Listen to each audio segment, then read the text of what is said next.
Hi guys, welcome back to my channel Lush Gardener. So in my last video, we spoke about succulents tend to grow very slow no matter what you do. Whether it's a leaf propagation, whether it's a pup or it's an adult succulent, they do tend to grow very slow. So some of you had asked me this question on Instagram, what is the reason behind them growing so slow? Whereas our other house plants, they tend to grow really fast. Now, there are a couple of reasons behind that. One is basically the geographical conditions, so where they tend to grow.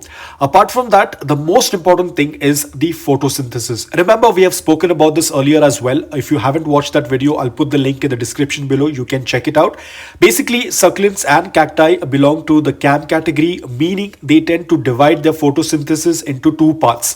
Most of the work of opening of the stoma, absorbing or exchange of gases is done at the night, and then the second part of photosynthesis is done during the daytime with the help of sunlight. So this is one of the major reason why succulents tend to grow. Nature has given them an option to do their photosynthesis in two parts. Now because of this process itself, the succulents tend to grow very slow. There is something in nature wherein if you want something, you also have to give up on something, and that's exactly what happens with succulents and cacti.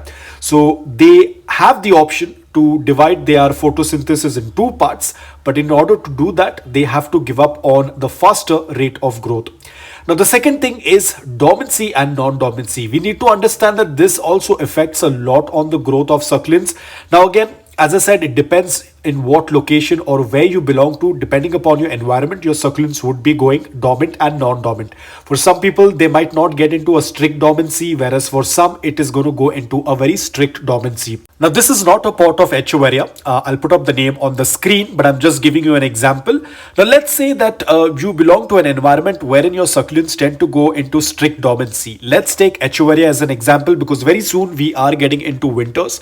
And for people who are from very intense winters or wherein the temperatures tend to drop a lot of the succulents will start to go dormant. This is for people who tend to grow their succulents outdoor.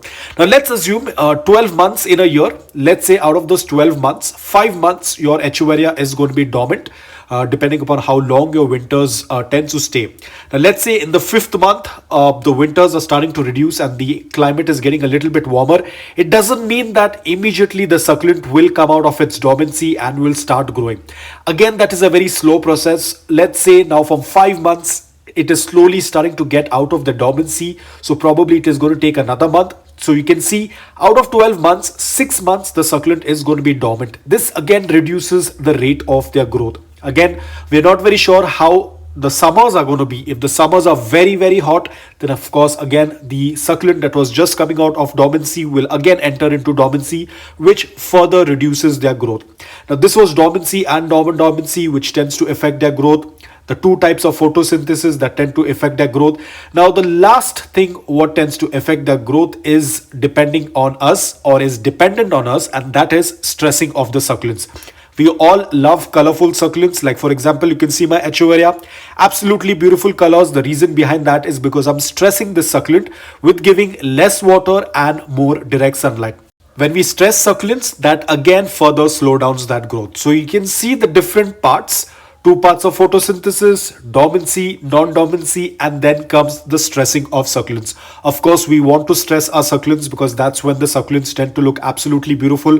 We are not very fond of green colored succulents. So in order to stress the succulents, we tend to reduce the watering, offer more sunlight, reduce if anyone tends to use fertilizers. Do not add fertilizers because if you're going to add fertilizers, then the stress colors will not show up. The succulent will become more green in color. In order to stress the succulent, no fertilizers, less watering, more direct sunlight, and this in return tends to stress the colors, gets that beautiful anthocyanin pigment on our succulents, but at the same time it further slows down the growth. So you cannot have a fast growing succulent at the same time have beautiful stress colors. So again, over here, we have to kind of compromise somewhere. So these were all the common factors wherein our succulents tend to grow slow. Of course, stressing depends upon your choice. If you want to stress them, you can. If you do not want to do it, it's absolutely okay. But whether you stress, you do not stress your succulents, they will still grow very slow. As we said, the other points are also very important in growing succulents. So they also play a very important role in slowing down the growth of our succulents.